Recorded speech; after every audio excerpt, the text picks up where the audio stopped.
Hey there, welcome to our 200th episode. Woohoo! Honey, can you believe that we've produced 200 of these now? It's unbelievable. I know. And that doesn't even include all of our Simple Step bonus episodes. And by the way, if you're not following the show on Apple Podcasts or Spotify, you might be missing the Simple Steps. So be sure to follow us. And while you're there, would you just tap the 5-star rating if you love the show? We really appreciate your feedback. That's right. And we've got something special planned for you today.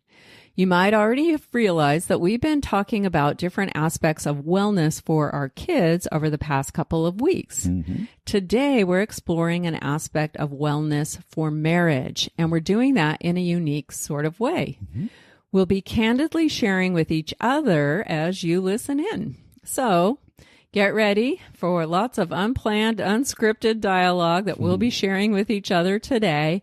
And we're going to explore how we've done in the past, how we're doing as a couple in our current season, and ways that we can improve as we move forward together. That's right. And no matter how great things might feel in your couple relationship, guess what? There's always room for improvement. Mm-hmm.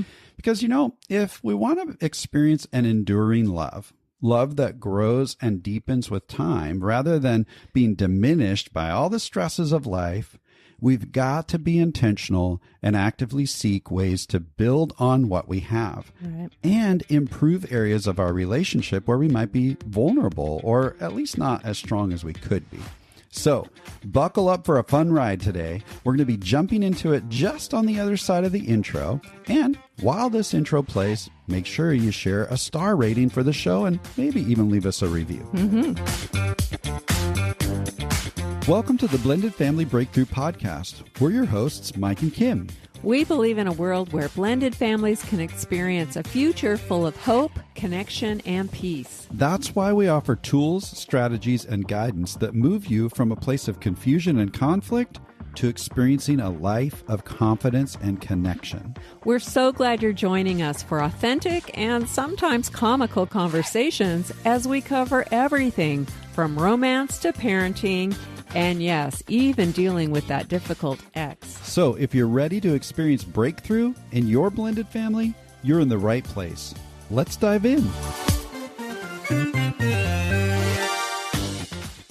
You know, honey, when I think back to some rough seasons that we've experienced in our marriage, and I compare that with where we're at now, I'm kind of tempted to think that things are good and there's not much room for improvement in our relationship.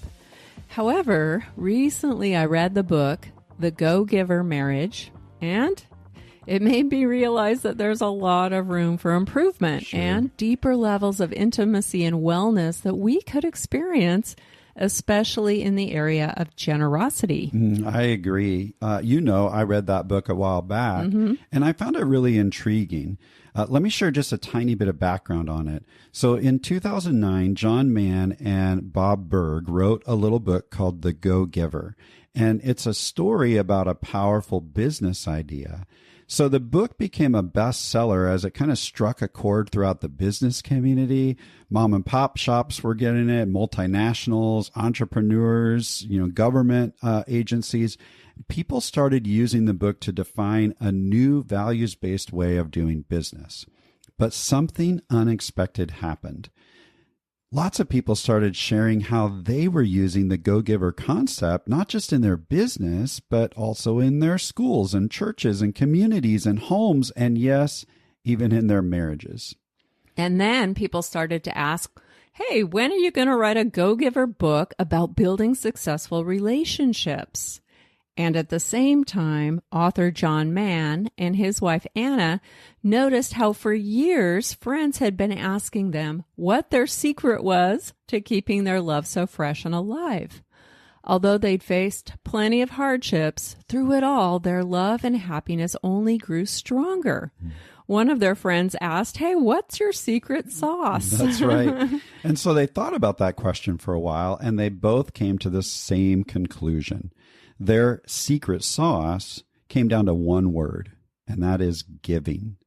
They approached their relationship with a spirit of generosity. So Together, they decided to write The Go-Giver Marriage. And it's an amazing little book that uses a parable to guide readers on a journey of generosity.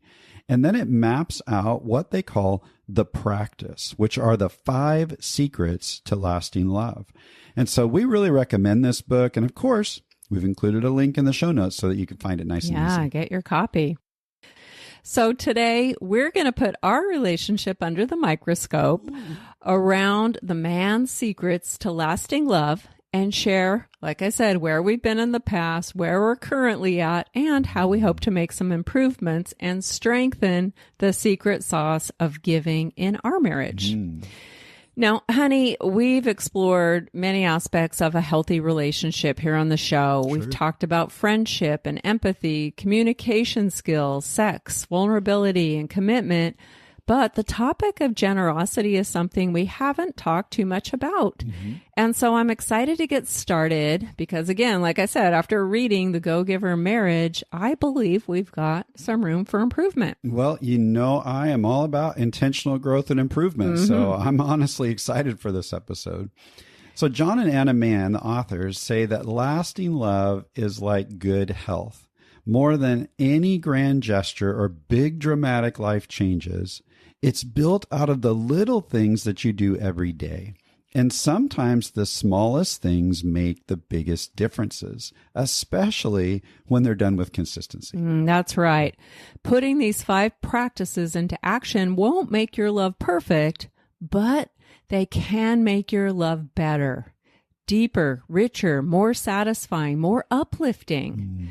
These practices can strengthen your bond, fortify your capacity to hold each other up, and be each other's safe harbor in good times and in bad times. Don't we all want to experience more of that in our relationships? Yes. Yeah. Now, as you listen today, don't be put off by the word practice. Some people sometimes think that love shouldn't be something that you have to practice at, but the truth is, it is. You know, I really love how the authors say, love can be a bolt from the blue, something that just wallops you at first sight, or it can blossom over time from a friendship. But whatever form love takes, love that endures, lasting love, is a practice. Meaningful change doesn't happen someday. It happens today, right now. So to bring these secrets to life as an active, positive force in your relationship, make them something you do consciously and intentionally. All right, honey, let's dive in. I wonder, what's the first secret to lasting love? The first secret is appreciate, to look for specific things about your partner that you love.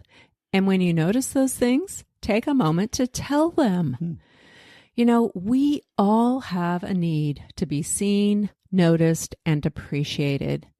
Yet this can often be overlooked because it's easy to miss opportunities to show appreciation in the busyness of everyday life.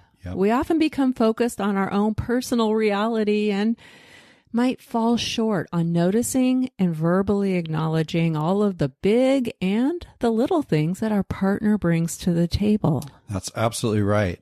As much as we love each other, we can start to feel that we're kind of moving through life unnoticed or invisible or alone. I know that I've felt that along the way sometimes. But the Manns say that the entire tone of our relationship can actually shift through practicing appreciation each day by simply finding something to appreciate about your partner and then telling them. Like making a point of pointing it out, right? You can just offer a compliment of some kind or maybe a thank you. And the more you voice your appreciation, the more you'll discover to appreciate about your partner, which is actually pretty amazing. It just kind of gains momentum, right? Now, there's a few things to think about, some ground rules to appreciating your spouse. First, you want to keep it real. In other words, be authentic and genuine. You can't really fake this, okay? Right. Second, do your best to be specific. It's much more powerful when appreciation includes details of what you're appreciating. There's a really big difference between me saying something to Kim like, "Hey, honey, I think you're an awesome mom," versus, Hey, last night you did a great job of staying calm and communicating with Annika in that really tough parenting moment. That's a lot different, isn't it? Yes, very different. Yeah.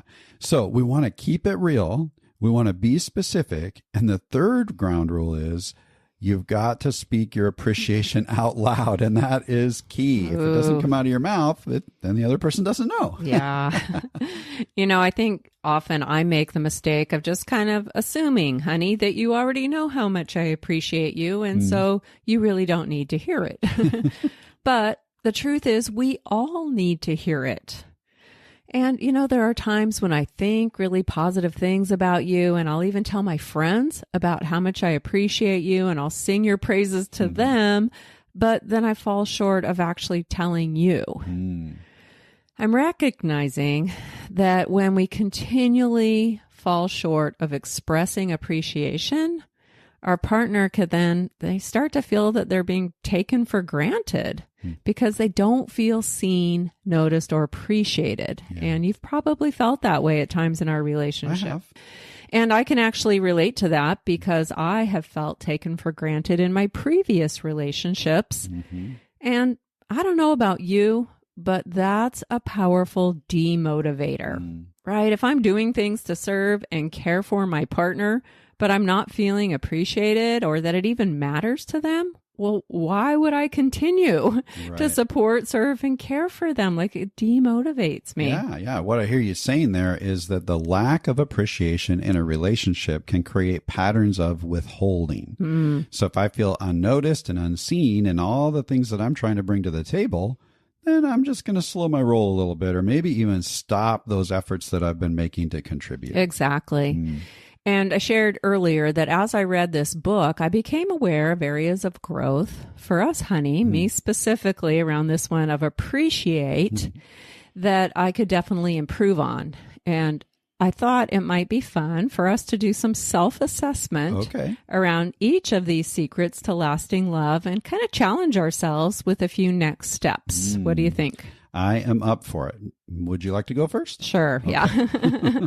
Now, as we do this self-assessment, instead of trying to do the, 1 to 10 rating scale, let's consider some direct statements straight from the book about each of these secrets, and then respond with one of the following.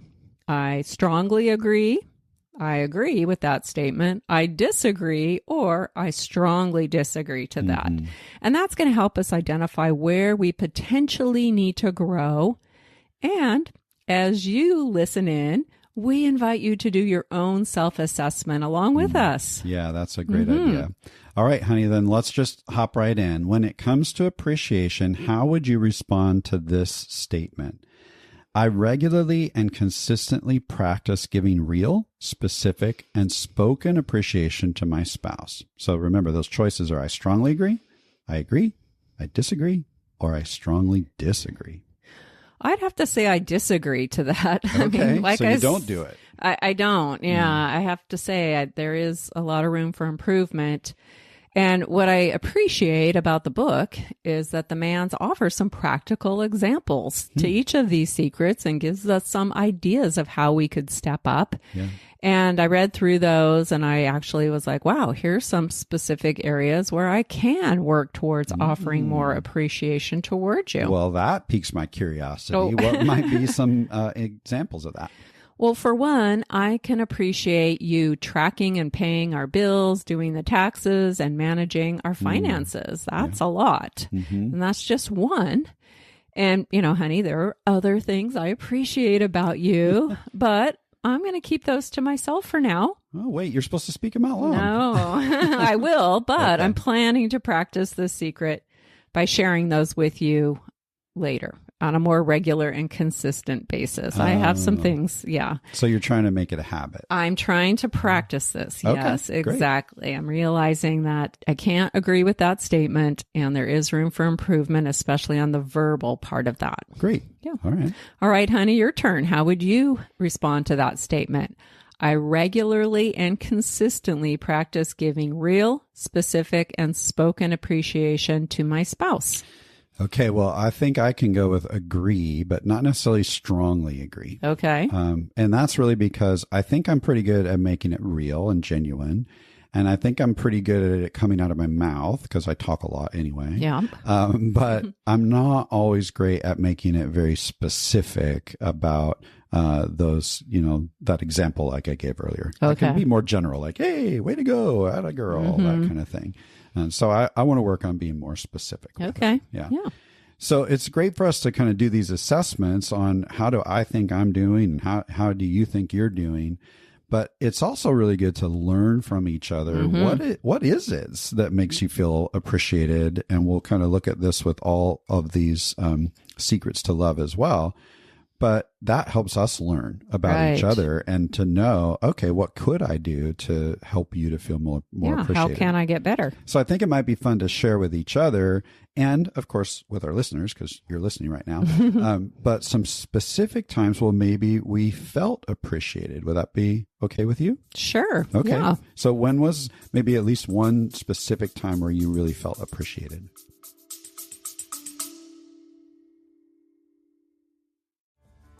Does it ever feel like people just don't get how tough it is to blend a family?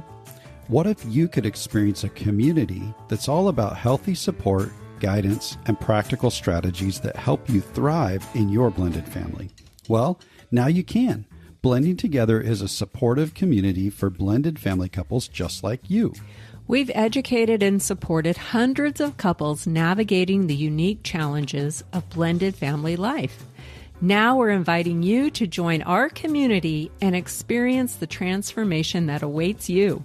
Blending Together is not just another community. It's a place where you'll find practical, real-life strategies for building unity as a couple, creating more connection as a family, experiencing partnership in parenting, and even dealing with that difficult ex. Blending Together is a safe, growth-focused space where you'll get to connect with us and maybe more importantly, with other blended family couples who truly understand what you're going through.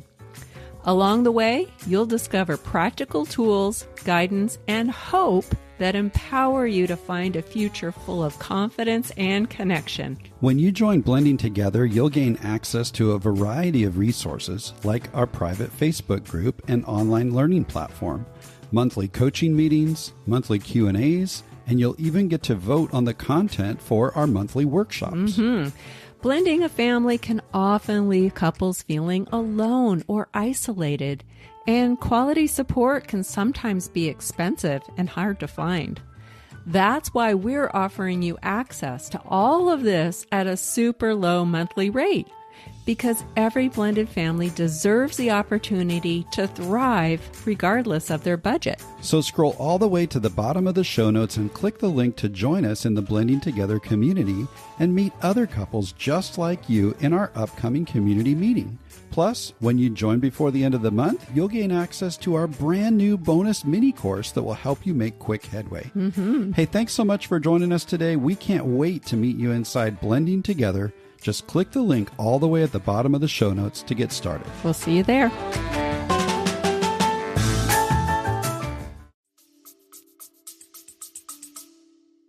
It's funny because the example that just popped into my mind, you actually were very specific, even though you feel like you need to be more specific in your appreciation. But in this particular case, you were, and it was recently. We recently led and facilitated a marriage retreat with 30 couples, and we got up there and did our thing over the weekend. And at the end, you made it a point to look me right in the eye and tell me how proud you were and how much you appreciated the effort and energy I've put into growing, specifically in the areas of courage and confidence. Yes, definitely. Yeah, you were very specific and how much you appreciate what that brings to our partnership, our work partnership in this case. Yeah. And I love that. Like, I've been witness to the growing courage in you and you building that confidence. And it's pretty cool to see. And so I'm glad that you felt appreciated because I wanted you to. Yeah. That's great. Yeah. How about you, honey? Do you have an example? Yeah, I think one of the things I've noticed, just generally speaking, over the last couple of years, is that there has been more of an expression of gratitude, kind of the thank yous and that kind of thing from you, which hasn't always been true in our marriage, but I think that's been definitely increasing. I have been trying. Yeah, that's noticeable to me. And I think when we were exploring this idea, the one thing that popped into my mind is, I don't know, a year and a half ago, we took a trip that was a bit unexpected because it was a response to a medical situation for your mom. And so we had to rearrange a whole bunch of stuff, kind of drop everything, hop in the car, drive 20 hours, whatever it was, and just spend like a week or a little bit longer with your mom. We worked on the road, and all of that took a lot of effort and coordinating and all that. And toward the end of that week, we were having a coffee or hanging out or something, and you really expressed specific gratitude about me partnering with you in that moment, in that week. So I didn't just pop you on a plane and say, good luck with your mom, see you later. Like I was in it with you. And you definitely gave me some very genuine, specific, and spoken feedback in that moment that really helped me to feel appreciated for all the efforts I put into that. Thanks. I did appreciate you. Yeah. You being all in on that, and you were a great help and support to me and to my mom. So, yeah.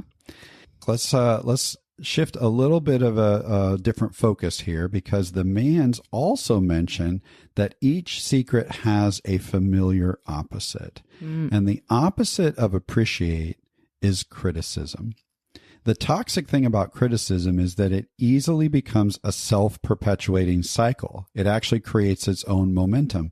By the way, just like appreciation does too, right? It goes one direction or the other. So the more you allow yourself to be irritated and the more you find to be irritated about, criticism just kind of snowballs. Right. And so the authors recommend that every time you notice yourself getting critical or keeping score, to stop, take a breath, and ask yourself, what am I grateful for about my partner? It's just as easy to find things to appreciate as it is to find things to criticize. It's really about where you choose to put your focus, and what you focus on will then naturally increase. All right. So let's do a little self-assessment around this too. Great. And for us at this point in our relationship, it does feel safe to be honest and open with each other as we explore how we're doing with criticism. Sure. All right. So here's the statement for this one. I tend to criticize my partner directly to them or indirectly to others. To that, honey, would you strongly agree, disagree, or strongly disagree? Yeah, for that one, I would say I strongly disagree. Okay. I do not criticize you very often, either to your face or indirectly to others. But that was not always true. In fact, if we back up a decade or a little more than a decade, I was really, really critical. And not only did I voice that in front of you, but when we were in our toughest season, sometimes I complained to my friends as well about you. And I'm sorry for that. I shouldn't have done that. But I'm very aware of criticism now, and I think I'm getting so much better. And so I strongly disagree with that. Yeah. Thank you for being honest about that. There was definitely a time in our relationship where I felt like you were on the lookout for things to be irritated and critical about with me. Like I couldn't do anything right. Yeah. And that is definitely not the case now. Yeah. And it snowballed, right? Just it did, like the man's described. Yeah. How about you? How would you rate yourself on criticism, honey? I would also say that I strongly disagree to that. I'm pretty careful with criticism most of the time. There are times when I might have critical thoughts about you, but I don't allow those to just kind of spill out of my mouth. Why, thank you. I'm pretty careful and pretty good most of the time at capturing those thoughts and then choosing to focus on something positive about you that I appreciate. I really do make a conscious effort to do that. Yeah, I think that's true. Now, we want to point out a few things right now. Like Kim said a minute ago, our relationship feels safe right now to openly share about these kinds of things, but that might not be the case for you. In fact, in past years, before we did a whole lot of work and picked up some healthy tools for communication, our relationship would not have been safe enough to openly share like we just did. Yeah. And if that's the case, it's okay. You can still do your own self-assessment, and you don't necessarily have to share that with your partner. You're trying to assess yourself. Yeah, the key word there is self-assessment. We're focusing on how our individual growth really impacts our relationship, not how to change, control, or fix our partner. Yeah. Because the bottom line is we only have control over ourselves and how we show up in our relationship. It's really about becoming aware of how you might make a positive impact on your relationship by taking some personal steps of growth for yourself. And in our experience, this is incredibly powerful. So the first secret to lasting love is appreciation, and the opposite is criticism. Now, if appreciation is an area where you feel like, yeah, I need to take some steps of growth here, you might start by simply asking your partner to share a time when they felt appreciated by you. And that can really give you some valuable clues into what makes your partner feel appreciated, which is going to help you practice this first secret. Let's move on to the next secret to lasting love, which is attend. Now, attending is all about communicating your love through meaningful, tangible action. It's when you pay attention and notice your partner's needs, wants, and loves, then find ways to give those to them. To attend is to be attuned. Intentionally tune into your partner and put yourself in their shoes. You can build empathy for where they're at and then not only observe the things that make them feel loved and comforted, but then do something to provide those things for them. All right. You ready to do some more self-assessing, honey? All right, let's do it. All right. Here's the statement on this one. I regularly convey my love through some meaningful, tangible action and notice my partner's needs, wants, and loves, then give that to them. Would you say that you strongly agree with that, agree, disagree, or strongly disagree to that statement? Well, I think that I am pretty attentive overall, but I can't necessarily say I strongly agree. I would back that down one and say I agree. Okay. I think I am attentive. I pay attention to the things that are important to you. But I also know that gifts is a really strong love language for you. And I think that I've done that less over the last maybe year than I have in the past.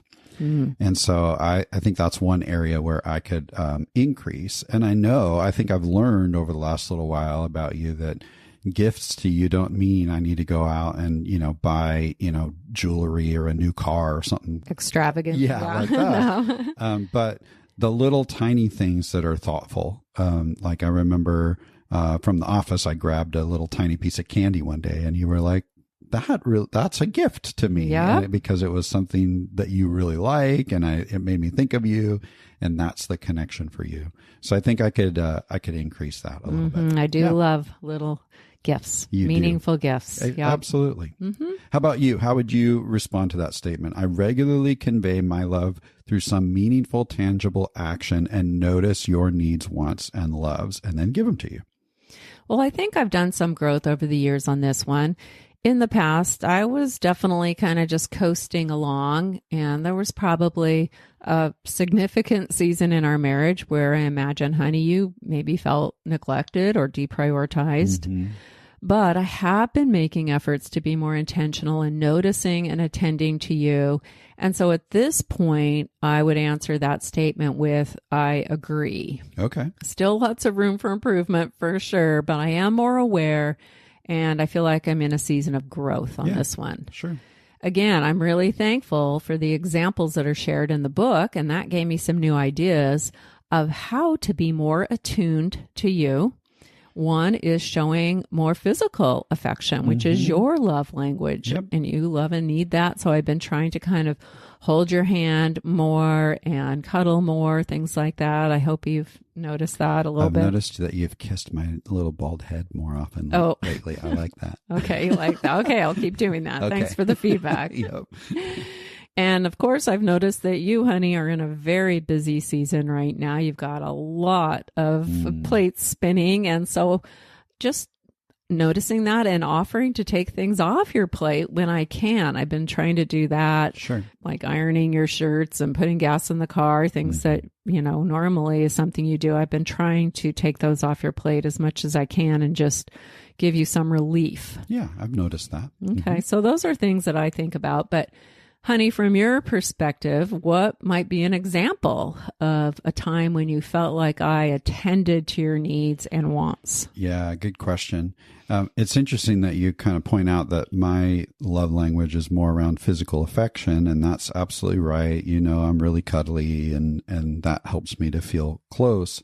But there was one moment, and I know that's increasing. There was one moment recently. You said I'm in a season of busyness. I am. In fact, probably our listeners don't really know, like I'm putting some things in place right now to stave off burnout because I am in a really difficult season right now. And just a handful of weeks ago, that kind of came to a head and I had a little bit of a breakdown, kind of an emotional breakdown. You were feeling heavy? I was really heavy, like super burdened and just overwhelmed. And I remember we were like standing in our bedroom. I was kind of leaning against the end of our bed. And there was something about the way that you noticed like where I was at. You approached me with such gentleness and care. And you really attended to what I needed in the moment. You just stopped doing everything you were doing and you were really there for me. You put your arms around me. You didn't expect me to change or do something different. There was something really sweet for me about that moment that was so meaningful. And when I think about this idea of attending, like that's one that really sticks out in my mind just in the recent past. So thank you for doing that. Yeah, I think I was really able to get into your shoes in that moment. Yeah, I felt a lot of compassion from you at that moment. Yeah, and I wanted to comfort you. That was kind of what I really wanted to provide. Yeah, I appreciate that. All right, how about you? When is a time where you really felt me attending to you in the past? Well, I have a couple examples. One is a big grand gesture, which, these things don't have to be big and grand, but one is, and another example is a smaller one. Okay. So the small one is, this was years ago, you probably don't even remember, but we were shopping in a department store and there was this little package of mirrors, just these fun little funky mirrors that were kind of unique. And I just made a comment, oh, those are really cute. I like those. And we just moved on with life. Well, a few months later, Christmas rolled around and I'm unwrapping this package and there they are, the mirrors that I was so attracted to and really interested in. You remembered that. You went back and bought those for me and then surprised me. And you do that a lot. You're very good at noticing things that I enjoy. So, I mean, I gave you a gold star on that one. Ooh. The big grand gesture was several years ago. I was expressing a lot of frustration and discontent with living in a neighborhood of tract homes side by side with lots of neighbors and kids. And it's been a great place to raise our family. Yep. It's awesome for children, but it definitely is not my dream. We have great neighbors, but you just don't want to be living in a neighborhood at this emptiness season of our life. I get it. Well, this was years ago, even before the emptiness season. I was just like, oh man, this is a long season of living in this neighborhood. And my dream would be to live in a cute little shack on the beach. Like I want to, or a cottage, a nice shack on the beach. Okay. That's my dream, not surrounded by homes. And so you noticed my frustration. You knew that we did not have the capacity to move to the beach. That was just not, in the cards and still is not in the cards. But you said, hey, let's redecorate the living room. And you kind of gave me full control over picking out nautical themed furniture and decor. And you said, if we can't live on the beach, let's bring the beach into the house. And you just let me do my thing. And you also supported me. Hey, let's go shopping for stuff that you love, that you want to surround yourself in the house. And that really was sweet and it was helpful. So this holiday season, if I get a wave machine that like makes sounds like waves and then maybe like a blind on the window that looks like the beach, will that work? No, but we could go to the beach. We're only, a half hour away. Yeah, we that's could right. spend more time taking walks on the beach. Yes. And I'll hold your hand. Oh, perfect. I love that. Then we're attending to each other. Yes, exactly. Thank you for sharing that. I'm really glad that made you feel attended to. Yes, very much so. The secret of attending to each other can be tough, particularly when you're feeling like your partner isn't doing a good job of attending to your needs, right? Sometimes you kind of have to step back from your own frustrations about that and thoughtfully consider your partner's viewpoint. There are times that you're going to need to intentionally move away from focusing on what you're not getting and instead choose to give your partner what they need anyway. Right. And that mindset shift can really transform a relationship. Absolutely. Because the opposite of attend is neglect. Feeling neglected and ignored can be devastating to a relationship. The authors say that the opposite of love is not hate, but ambivalence. And most often, neglect is unintentional. We just get busy and overloaded by all of our own life stuff and stressors, and that tends to take hold.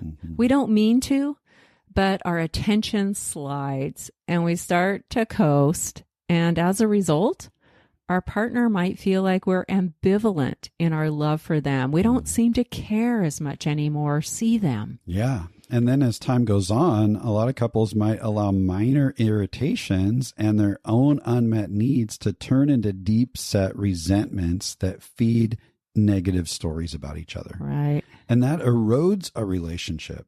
Each person feeling the pain of their own unmet needs, yet not seeing the unmet needs of their partner. Right. So again, the opposite of attend is actually neglect. So honey, how would you rate yourself on this statement? I often neglect my partner's needs and wants.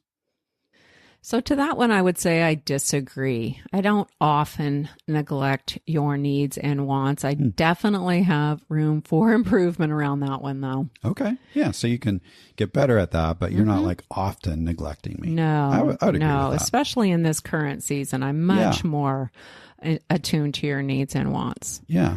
What about you, honey? Yeah, I disagree with that for myself as well. But I've noticed in this season that we're in right now, my busy season, right, where I'm a bit overloaded, I might be slipping a little bit on this one. And so some of the little ways that I might have attended to you in the past, I think have been getting fewer and farther between. Yeah. So I definitely want to grow in that. Yeah, I definitely appreciate you saying that. Well, that tells me that I'm right in my assessment. Yes. Okay. I agree. Awesome. All right, let's move on to the third secret of lasting love, which is allow.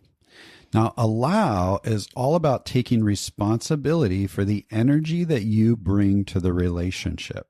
So let me explain that a little bit. You can choose to accept or allow for your partner kind of for who they are, the way they are, and be your partner's safe harbor by having a generous and kind spirit. And this one can sometimes catch us off guard because for a lot of us in the beginning of our relationship, when everything's kind of new and amazing, we love every little thing about our partner, right? Oh, that's so cute, the way you do that. But most of us really have no clue what's ahead. Right. What used to be cute is no longer cute, right? Every relationship comes with a fundamental challenge. How do two fully grown, complex personalities, each with their own unique family histories, hang-ups, and hurts from the past, actually go about occupying the same space? That's right. Because as time passes and reality sets in, we suddenly are blindsided by the things about our partner that now tend to rub us the wrong way, right? And this is when one or both partners might move away from loving every little thing to, I love you, except when you act that way. Or I love you more when you act this way and not that way. Suddenly, our love and acceptance starts to feel like there are some strings attached. But allowing means that we not only take responsibility for the energy that we're bringing into the relationship, but we allow our partner the space to do the same. Yeah, yeah. So here's what the authors say is the essence of marriage. We each maintain our integrity as our own individual selves, yet in our intersection, we also create a third, entirely new space between us with a life and quality of its own. The energy of the marriage itself, that's the us. So allowing is the unconditional part of unconditional love. You don't just love your partner when they're happy and healthy and behaving in the way that you approve of. You choose to love them when they're struggling and stressed and having a tough time. Right. And to do that, it means bringing a spirit of generosity and kindness into your relationship. So instead of assuming the worst, you assume the best in them. Instead of retaliating when they react in a way that rubs you the wrong way, you can actually choose to respond with compassion, protection, empathy, and care. So you're allowing them to simply be without resorting to fix-it mode or trying to change them. Okay, honey. How would you assess yourself on this one? Listen to the statement. I take responsibility for the energy I bring into our relationship and accept you for who you are, the way you are. I'm consistently your safe harbor, and I show up with a generous and kind spirit. Okay. To that statement, do you strongly agree, disagree, or strongly disagree? I think right now I agree, but that's primarily in more recent years. If we backed up at least a decade, maybe just 6 or 7 years ago, actually, I would disagree that I was very great at that then. Right. Okay. So I think it's more recent that I've gotten better at it. Yeah, I would agree with that for sure.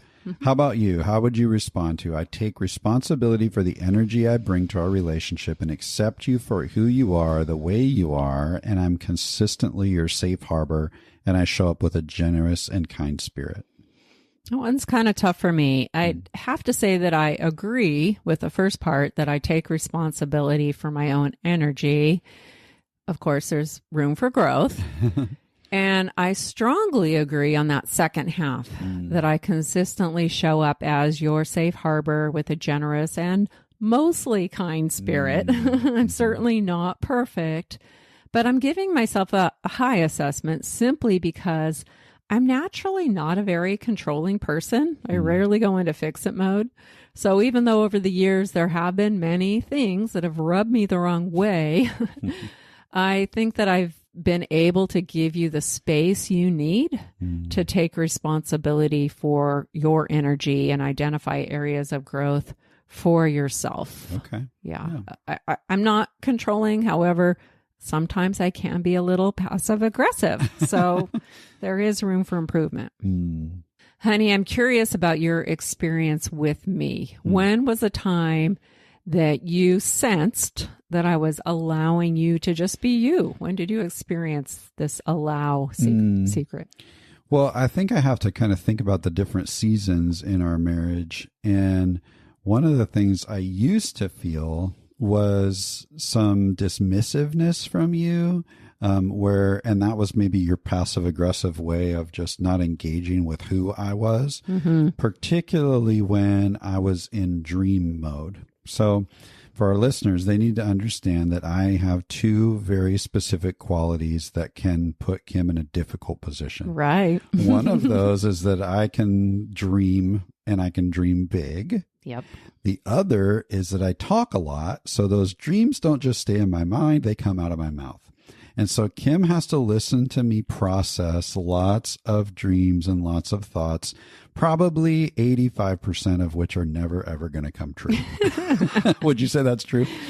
I'm going to stay silent. Yeah. It's all right. You can admit it. You can admit it. I will say it's lots and lots of processing. It is a lot of processing. And so what I've noticed in more recent years is you really hanging in there with my dreaming. Your eye contact, your responsiveness, you're not shutting me down anymore. You're not responding. Sometimes you actually have been verbal of like, that's not going to work, or that's stupid, or why would you think that? So those are some things ways you've done it in our distant past, but more recently you really listen and you engage and that kind of thing. And so even when we're not in a position to achieve those things, you really allow me to just get it up and out. And that's helpful to me. And so I really appreciate that. I've also noticed that you've been allowing a little bit more for my silly jokes and dad jokes and my hair jokes. Oh, gosh. Okay. So I know you're listening here. You have no idea how many awesome jokes Kim has robbed you of through the editing process of this podcast. I have saved you. Oh, my goodness. I've spared you. You're getting more. Just recently, you had made a comment to some friends that, oh, Mike landed a hair joke that recently with somebody else, and it was actually pretty good. And I thought, wow, she was really allowing me to just be me in that moment. So anyway, there's a moment. Not discounting your hair jokes. That's right. That's right. All right. What about you, honey? Like, when have you experienced me really allowing you to just be you? Well, there's some quirky, weird things about being me. Okay. Of course, you know, honey, one of them is sensory issues. I have some pretty intense sensory issues that I don't particularly enjoy. So, of course, no one around me enjoys. Okay. If I were to explain them, our listeners would probably think I had a screw loose because they're pretty weird. However, over the years, you become more and more accepting and open to understanding what these sensory issues are and acknowledging, oh, they are real. I think in the past you were kind of, again, dismissive. Sure. And kind of, oh, get over it. And that's not real. And you can fix that. And that's not a thing. Yeah. And then we discovered a documentary that kind of illuminated, oh, this is a thing. And it's not just Kim that experiences it, but lots of people do. Right. And you've become much more understanding, and you actually work with me now around my sensory issues. You ask more questions. You want to understand and help me through some of these things. So, I mean, that's something about myself I can't change. I would if I could. And it's something that does impact everyone around me that you are learning more and more to allow and to understand and accept. Yeah. Thanks for sharing that. I'm glad that you feel that I'm more patient with all that. And I appreciate it so much more because I don't feel alone. Before I felt so alone and misunderstood, and I don't feel that as much. So good. Well, you're not alone. Very good. Thanks for honey. sharing that. Yeah. You know, the danger zone of overlooking or underestimating the impact of allowing and being responsible for the energy that you bring to the relationship is that whenever one partner is unaware of the energy they're bringing, that space between them tends to get filled by old, unresolved issues, relationships, unconscious communication patterns, that kind of stuff. And it often leads to negative responses like criticism, denial, codependency, and a whole range of dysfunctional behaviors, including control. Ooh, yep, we've been there. Oh, yeah, that's right. The authors point out that the opposite of allowing is controlling. And it's important to understand that challenges around allowing can become magnified when we hit a bump and we're under stress, right? Because it's easy to allow for each other and bring some positive energy when things are smooth and going well. But when the pressure is on and things are difficult, that's precisely when we are most called upon to be allowing. That's when our partner needs it the most. So instead of drawing battle lines and blaming our partner when the stress hits, which will fracture the usness in your relationship. Instead, you can choose to take a step back. Allowing means that you choose not to make it all about you. Right. So, honey, I'm wondering how you'd rate yourself on the opposite of allow, which is control. So, how would you respond to this statement? I often get controlling with my partner. Would you strongly agree, disagree, or strongly disagree to that? Well, at this point in our journey, I disagree. But I've had to work really hard on this one. I've never really set out, like in my mind, to control Kim. But I know that my wiring is such that I can get hung up on how I think things are supposed to be. And I kind of try to make things happen in my way. Right. And so that can bring an energy that feels controlling to people around me.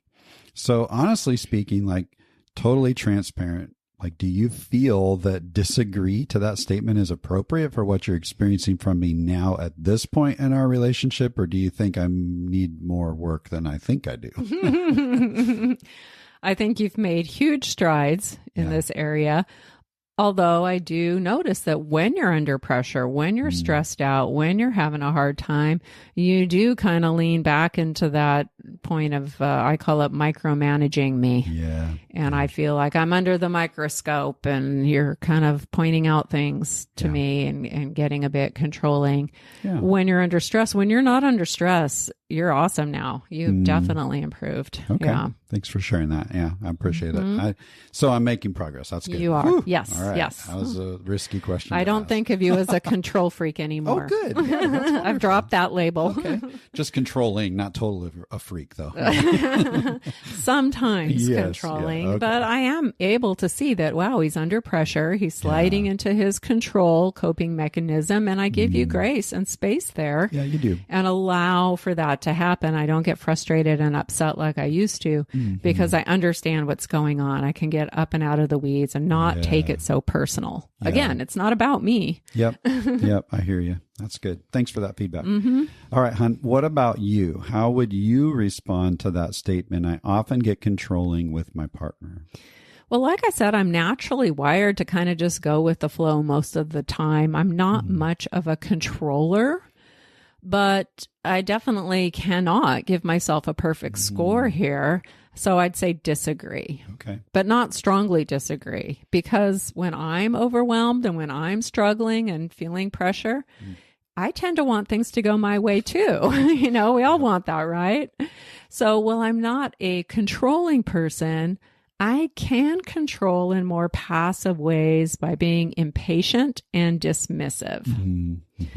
So you mentioned, honey, how you like to dream and you like to dream big. Yep. And when you're in that mode, I can practice allowing and avoid controlling in our relationship simply by focusing on being a better listener. I mean, the reality is you are a verbal processor. Yep. You tend to talk a lot. And because I'm wired differently, I can get really impatient and even a little bit short with you. But the truth is, when I don't allow you space to verbally process and I react by cutting you off or not paying attention, I'm actually kind of pushing you out of that usness space. And unfortunately, I'm sending the message that what you have to share isn't important or that you aren't a priority to me. What I'm hearing you say is like when you're kind of more apathetic to me in those moments, that is a form of control. Yes. Yeah. And I don't want to send that message. Yeah. I want to allow you to be you, and I want to actively choose to listen in a way that I can show unconditional love and bring some positive energy to our usness. I don't want to be a downer. I love that. Thank you for sharing that. I appreciate it. Yep. And yeah, I think we're both getting a lot better on this one. Yeah, we have grown. Still room for improvement, Of course. but we have made some growth. All right. So, honey, what is the next secret to lasting love? The fourth secret is believe. This is all about believing in your partner wholeheartedly, giving them your complete, unshakable trust, and letting your faith in them show. You know, no matter how old we get, every one of us still needs someone that believes in us. And living out the secret of belief in our relationship takes two things. First, we've got to cultivate a deep and abiding belief in our partner. And second, we need to let that belief show in our words and in our actions. Yeah, that's great. Here's how John and Anna Mann describe what belief looks like. When life hurls sticks and stones at your partner, when they're struggling through a difficult situation or coping with a disappointment or failed effort, this is when they most need you standing next to them, reminding them of everything great about them. This often means believing in your partner even when they don't believe in themselves, especially when they don't believe in themselves. Yeah, that's so awesome. And, honey, I think this one might be the most challenging one for blended family couples to live out, because we can easily get stuck in some negative mindsets. Right. Here's one. I trusted my ex and believed that their motives towards me were good, and I got burned. So it doesn't feel safe or wise to trust anyone wholeheartedly. That can be very real for some of us. Or it's hard to believe in my partner's ability to follow through and be united on things when all it takes is a heated conversation with their ex or some pushback from their kids, and everything we agree to just goes out the window. You've been there, huh, honey? I've felt that before, yep. Or how about this? How can I believe that my partner is an empathetic, kind person when every time we have a disagreement, they get defensive, critical, and mean? They really don't seem to have my back. In fact, when the tension in our home is high, they tend to throw me under the bus and align with their kids. Ooh, we hear about that a lot. Yeah, we do. Yeah. It's so easy for us to think to ourselves, if I don't see the evidence, how can I hold onto this belief? But what we're talking about here is not evidence-based perfection or expecting that our partner won't ever let us down. They will falter, just as we will, because we are all flawed human beings that struggle at times. The key here is to believe beyond the current evidence that you see. Yeah, that's actually belief, right? Yep. And you can choose to believe that your partner is capable of learning new ways to hold healthy boundaries and unite with you. You can also choose to believe that you and your partner can discover healthy ways to communicate and resolve conflict. You can choose to believe in what's possible, not just what is in what's happening today. Right. We've got to be able to trust that things can change and get better. And trust is built on a foundation of belief. Yeah, this one's really interesting. Honey, there was a time early on in our marriage when your belief in my ability to parent my daughter, Annika, was pretty low. That's true. And for quite some time, you weren't able to fully trust me in this area of parenting. Yeah. And, based on the evidence that I saw, it felt really true that you didn't seem to have a whole lot of authority with her. And I did view you as a really permissive parent. So now let's just touch on the opposite of belief. The opposite of belief is contempt, which is defined as the feeling that a person is beneath consideration, worthless, or deserving scorn. Yeah. And it often shows up as shaming, blaming, or moral superiority, all of which can be lethal for a marriage, by the way. Now, I wouldn't say, honey, that you ever got to the level of contempt with me around this parenting issue, but you were pretty critical. And I often did feel worthless as a parent when I found myself on the receiving end of a lot of your frustrations. But I completely understood how hard it must be for you to hold on to belief in me as an effective parent when I really wasn't demonstrating effective parenting. You're right. That was a really tough one. And it was certainly hard for me. And so, of course, what did I do? I tried to control your parenting, right? Because we just talked about that my pain response is kind of to move into control. Yeah. Well, that didn't work. In fact, it seemed to make things between us even worse, and it definitely created a whole lot of disconnection. That's right. But at some point, you did change your approach. Instead of getting controlling or critical and blaming me or even blaming Annika for the lack of respect and responsibility in our home, you started to build trust in my capabilities as a parent from that foundation of belief. Yeah, I started believing you were capable. Yeah, you believed in me even when I didn't believe in myself. So rather than working against me, which is how it felt, you started working with me to create a vision of what could be in our family. Yeah, and it took a while, but eventually I did realize how unhelpful and counterproductive it was to continually highlight and focus on all the negative stuff. And that was just creating a lot of pressure for you. Yeah, and no one does well when they're experiencing pressure. Yeah, that's true. Or when their partner is hyper-focused on all of their failings. Mm-hmm. That made me feel really defeated. And then I dug my heels in even deeper. Your counter will kicked in. Yep. I wanted to give up. But I noticed when I started focusing on belief, on really believing that things could change and improve and that you could change and improve, that seems to correlate with when things actually started to shift and we had some positive movement. Absolutely. You know, it's not enough to believe in your partner. You need to tell them, okay? And it's not just telling them, you know, once or now and then, but consistently, because we all need to hear it over and over before we can start to believe in ourselves. Honey, when you verbally expressed your belief in me, it had a profound impact. And that applies to all of us. When someone whose opinion matters to us, when they show up and answer a resounding yes to all of our nagging internal questions, you know, can I do this? I can't do this. Do I not have what it takes? You know, we all have these insecurities under the surface. But when our partner shows up and says, yes, you can do it. You do have what it takes. It generates new belief and energy that becomes a critical power source. It recharges our batteries and fills us with the motivation and the resiliency we need to keep moving forward. Absolutely. That's right. And that's what happened. Yeah.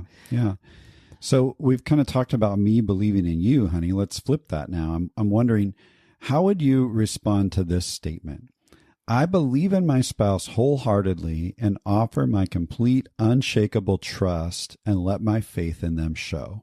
I would give myself a strongly agree rating on this one, with still some room to improve around verbally expressing my faith in you. Okay. I'd say that I show my belief in you more with actions than with words. Okay. I often support your big dreams and your out of the box ideas, and I encourage those by now not shooting them down or blocking them. And I've gotten a lot better at that over the past decade or so. You know, that wasn't always the case, as we talked about before, but I realize that I don't consistently let you know how much I believe in you.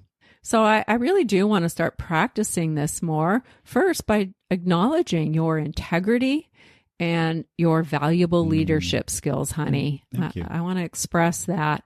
And I also want to express my belief in your aspirations and your dreams and your goals in life. Thank you. I appreciate that.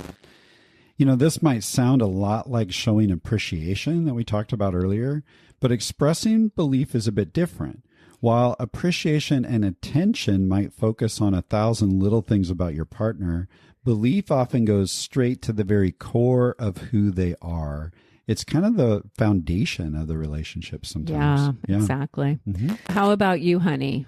Do you strongly agree, disagree, or strongly disagree that you believe in me wholeheartedly and give me your complete, unshakable trust and let your faith in me show? Well, in this current season, I'm similar to you. I actually strongly agree to this one. But you're right. I could verbalize it more as well. You've really grown in some amazing ways in the way that we partner and we parent and we serve couples and all of that. And I know I've acknowledged a lot of that along the way, but I could certainly turn it up a notch still. So I also think that you're someone who really needs to be believed in by those that you trust, because you didn't really feel that in your childhood, and you certainly didn't get that in any of your previous relationships. Right. Yeah. So I have a sense that you need it, but maybe don't even know how much you need it. Possibly. Yeah. Yeah. What about the opposite? So do you strongly agree, disagree, or strongly disagree with this statement? I often treat my partner with contempt. I strongly disagree with that. And I really don't think that either of us struggle with contempt towards each other anymore. We have in the past. It's been a long time since we've slipped into contempt, I think. You know, what would you say to that? Yeah, absolutely. I strongly disagree with that statement for myself and for you, like for both of us. I am very grateful that we survived the season where contempt was actually strong between us. Mm-hmm. But we're on the other side of that now. And sometimes I'm actually amazed that we made it because that season was so destructive for us, for both of us, really. So, honey, you shared the parenting example of how I eventually cultivated belief in your capabilities to move away from permissiveness and to build a parenting partnership with me. But I'm kind of curious if you have any more recent examples of a time where you felt I was showing belief in you. Well, I would say even in doing what we're doing, you came to me with this big idea of, hey, what if we became coaches to blended family couples and work together? And I was like, what? No, I can't do that. And I didn't have a lot of belief in myself that would be a good fit for me. In fact, I was pretty skeptical, actually. And you believed in me, though, and you believed in our partnership, and you saw what could be, and you verbalized that. And then, this podcast, there was a point in the journey where you said, hey, I think we should do a podcast. I think we should serve couples and share what we've discovered in our own journey through a podcast. And it's just because I like to talk a lot. Yeah, probably. But I was very negative. I was like, no, I can't do that. I'm not articulate. I can't deal with this tech. No one's going to care what I have to say. I mean, I really did have a lot of negative beliefs about my capabilities. And you just very gently kept encouraging me and just saying, hey, let's just take a next step. And then we take a step. And then, hey, let's take another step. And you were very gentle. You weren't pushy. I mean, you believed it was something that would be good for us and, blended couples out there in the world who really need help. And I still believe in you around all that, of course. Hey, if you're listening, all it takes to have a little belief along with me for Kim is maybe leave a review or a rating because she is kicking butt on this podcast. So if you think that, make sure you leave a review or a rating. Don't tell her I told you that. How about you, honey? Do you have an example to share on the secret of belief? Yeah, I think, the one that is kind of seared in my memory is related to what you were just saying, but it was this early on in this journey where I left a pretty lucrative and successful career, went and became a life coach, started doing that kind of on my own. And then it morphed into you and me doing this together. And somewhere in there, I remember sitting in the office, I was feeling really frustrated. I was kind of down and whatever. I remember you putting your hands on my shoulders and you expressed belief. You said something like, hey, even if this thing totally bombs, I'm still proud of you and I still believe in you. And that, I totally have that. I can still see it in my mind. And that really just almost shifted something for me in that moment where it's like, all right, let's get to work and let's get this thing done. Thank you for that moment. It really impacted me about 10 years later, I think. We're 9 or 10 years in. Yeah. I think my sentiment there was whether it flies or flops, we're in it together. We're in it together. That's right. You were with me. You were my partner. Yeah. Yeah. It's our hope that you'll take parts of our candid conversation with each other today and explore this concept of generosity in your relationship. How would you assess yourself in each of these secrets to lasting love? Do you regularly and consistently practice giving real, specific, and spoken appreciation to your partner? And what about attend? Do you convey your love through some meaningful, tangible action? Are you paying attention and noticing what your partner needs, wants, and loves, and then giving that to them? How would you assess yourself on the third secret of lasting love, which is allow? Do you take responsibility for the energy you bring to the relationship? And do you accept your partner for who they are and the way they are? And be your partner's safe harbor by having a generous spirit and being kind. And do you believe wholeheartedly in your partner and give them your complete, unshakable trust, and then let your faith in them show? As you were listening to us share examples of times when each of us felt appreciated, attended to, giving allowance to be ourselves and believed in by each other, Maybe you, too, had some real-life examples kind of pop into your head of times when your partner showed generosity and care to you in these areas. And if that's the case, we encourage you to tell them. Yes. Let your partner know what it means to you and how you'd like to mutually cultivate more of that in your relationship. You can tell them right away in a phone call or a text or face-to-face the next time that you're with them, but don't lose this opportunity to share. But maybe that's not your experience. Maybe what you're really struggling with right now is that you don't really feel appreciated, attended to, given allowance to be yourself, or believed in by your partner. And you're feeling tempted to maybe send them this episode and tell them that they need to listen to it ASAP and make it your mission to point out all the ways they aren't living this out in your relationship, how they're critical and neglectful and controlling and showing contempt toward you. If that's where you're at right now, we challenge you to just take a deep breath and pause before you react. And we say this from a place of confidence because we were both in that place with each other about 13 years ago. We were stuck in dysfunctional patterns, blaming each other for our pain, attempting to control or change each other, and trying to avoid the hard stuff because we knew that it was going to lead to more conflict, which then is going to lead to more unresolved issues and resentment as well. And we started getting depressed and kind of shaming ourselves for the ongoing struggles that we were experiencing. But what we learned after being stuck in that painful place is that we could not break free from our dysfunctional patterns, and we could not make any kind of healthy progress forward until we were each willing to work on ourselves. To experience a healthy, thriving, lasting love, you've got to be able to honestly assess what you're contributing to the problem, because it takes two, and then be willing to not only own that from a place of humility, but to have the courage and the drive to do the work you need to do as an individual. We all have our work to do if we truly want to grow as a couple and improve our relationship. Here's a wise old proverb that illustrates this so well. Don't pick on people, jump on their failures, criticize their faults, unless, of course, you want that same treatment. That critical spirit has a way of boomeranging. It's easy to see a smudge on your neighbor's face and be oblivious to the ugly sneer on your own. Do you have the nerve to say, "Let me wash your face for you," when your own face is distorted by contempt?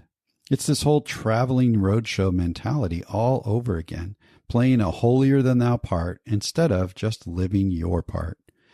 First, wipe that ugly sneer off your face, and then you might be fit to offer a washcloth to your neighbor. That's pretty straightforward. And we've noticed how the tit-for-tat game is played all too often between blended couples. A critical attitude has a way of boomeranging, and it actually makes things harder than they need to be. But what might happen if instead of pointing out your partner's failings, you made a personal commitment to practicing these secrets to lasting love every day? Over time, what might change in your relationship? How might empathy, communication, and connection increase between the two of you? Yeah, that's what it took for us to get unstuck. And over the years, we've picked up some valuable tools and strategies to help blended couples break free from unhealthy, dysfunctional patterns and make real, lasting progress in their partnership. I love this quote from the authors. They say, "To say love is what makes a marriage work is like saying it takes oxygen to climb a mountain." Yes, oxygen is necessary, but it's not sufficient. So if you'd like to explore more of what it looks like to deepen love, trust, and satisfaction in your relationship, we would love to help you discover and develop the tools and strategies that you need to thrive and experience lasting love. Yep. And to learn more, just click the link in the show notes and schedule your free coaching session with us. Now, I've got one more thing to share about the man's secrets to lasting love. There's one more. Yeah.